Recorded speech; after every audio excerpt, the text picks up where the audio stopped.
Jesus, o Senhor, havia dito algumas palavras.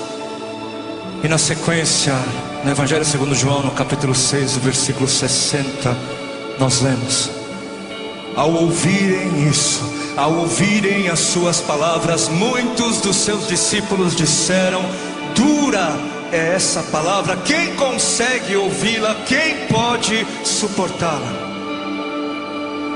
Hoje, mais do que nunca, a cultura pop é celebrada em muitas partes do mundo, é celebrada em muitas partes do Brasil, e ela é lembrada hoje aqui. E algo que se pode dizer acerca da cultura pop é que ela gosta sim das luzes, ela gosta sim das grandes produções, ela gosta da festa, da música, ela aprecia muito bem tudo isso, e tudo isso é muito bom. Mas a cultura pop ou o mundo pop é bem light, é bem leve, é cordial, é atrativo.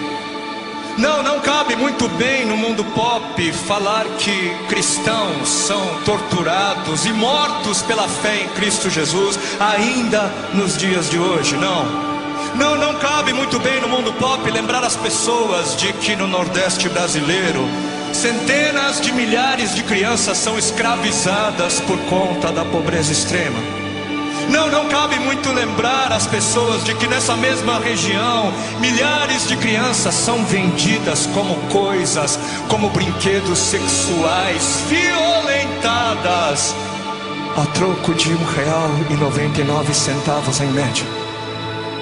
E não cabe muito bem nesse mundinho colorido pop dizer que a responsabilidade de muitas das injustiças do mundo são daqueles que poderiam fazer algo diante delas, mas fazem absolutamente nada ou fazem muito pouco. No mundo pop tudo é de fácil aceitação, tudo deve ser de fácil aceitação, tudo muito doce, tudo muito açucarado. No mundo pop o que vale é agradar a todos. O importante é que todo mundo saia satisfeito. Ofender alguém, não, isso não cabe, isso não se pode. Contrariar as opiniões e os pensamentos dos outros, não, isso não se deve, isso não se pode. Mas um dia, um homem chamado Jesus, contrariando os pensamentos e as opiniões da maioria, se apresentou e disse algo que fez com que muitos se sentissem ofendidos e escandalizados.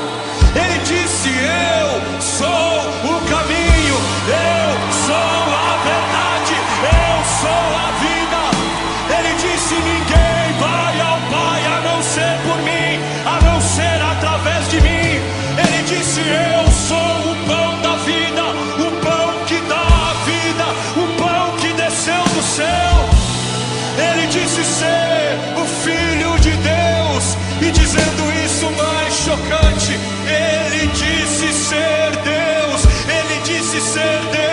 e portanto todos deveriam se submeter a ele, e portanto todos deveriam se arrepender de uma vida rebelde e se dedicar por inteiro a ele e somente a ele. Ele foi crucificado porque ofendeu muita gente. Jesus foi crucificado porque muitos se sentiram ofendidos, muitos se sentiram contrariados, muitos discípulos o abandonaram, porque Jesus não era como eles queriam que ele fosse. A música pode ser pop, as luzes podem ser pop, a forma pode ser pop, mas a mensagem não é. O conteúdo não é de acordo com o gosto da maioria.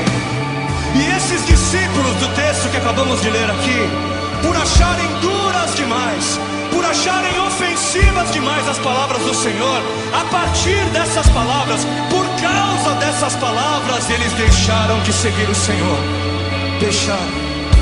E hoje também, hoje existem aqueles que não seguem ao Senhor porque o que Ele diz parece ser duro demais, escandaloso demais. E estes parecem dizer: olha, Jesus, fica aí no seu cantinho, tá? Porque eu vou até aqui. aqui, ok? Até aqui eu faço, até aqui eu te dou uma colher de chá, eu te sigo até aqui, tá bom? Mas se eu tiver que ir além, se você me disser algo que contraria a minha opinião, eu tô fora. Eu tô fora, tudo bem? Mas o Senhor, Ele não se mostrou nem um pouco abalado com a deserção de muitos. Ele não se mostrou abalado, Ele não disse, não, pelo amor de Deus, não me abandonem. Ok, eu mudo o conteúdo, ok, eu exagerei um pouco, eu admito, eu vou pegar mais leve, eu prometo, não vão. Não, Ele não se abalou. Ele ainda se virou aos 12 discípulos, aos que eram verdadeiramente os seus discípulos, e disse, e vocês não vão embora não. E Pedro então, Pedro, um dos 12, ele se levantou, cheio da graça e do conhecimento de Deus, e disse, para onde iremos, para quem iremos? Tu tens as palavras de vida, só tu tens palavras de vida eterna. Que cremos e sabemos que o Senhor é o Santo de Deus, que o Senhor é o Messias esperado, o Messias aguardado. Sim, cremos que o Senhor se fez carne, sim, cremos que o Senhor no nosso meio habitou. Oh, cremos que o Senhor é aquele que foi concebido pela Virgem. Sim, cremos que o Senhor foi aquele que viveu sem pecado, inocente, que morreu a nossa morte, mas que no terceiro dia ressuscitou, e hoje vive. E um dia haverá de vir para nos buscar, e um dia haverá de voltar para nos buscar, para me levar pro meu lugar. Se cremos, só tu tens palavras de vida.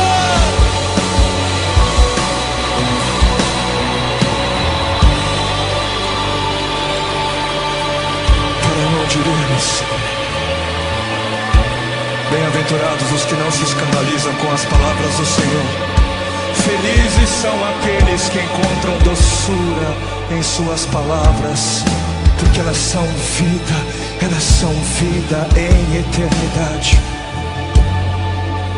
É por isso que para aqueles que creem, as palavras do Senhor são doces como mel, são palavras de vida. Na verdade, a dureza não está nas palavras do Senhor, mas nos corações daqueles que a ouvem.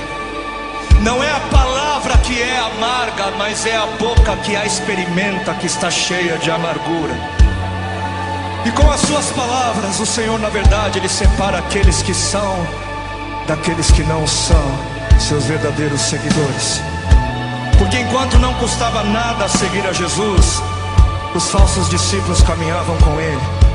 Enquanto Jesus realizava muitos milagres, enquanto o Senhor, Ele alimentava as multidões, ressuscitava os mortos, enquanto Ele parecia ter muitos favores a distribuir, Ele era aceito e celebrado. Só enquanto tudo que Jesus parecia ser não confrontava a opinião geral, só enquanto tudo que Jesus parecia ser não incomodava a vida de ninguém, Ele era aceito por esses falsos discípulos, apenas interessados em se dar bem.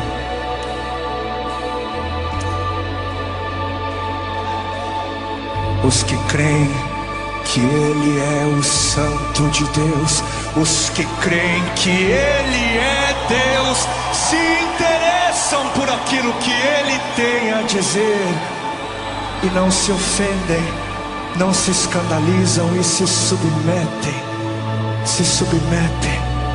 porque creem. Para estes as suas palavras são palavras de vida em eternidade. Ele é o Santo de Deus, Ele é o Santo Santo Deus, Ele é o Santo Deus, Ele, Jesus, Jesus, Jesus, nome sobre todo nome, Jesus, Jesus, Jesus.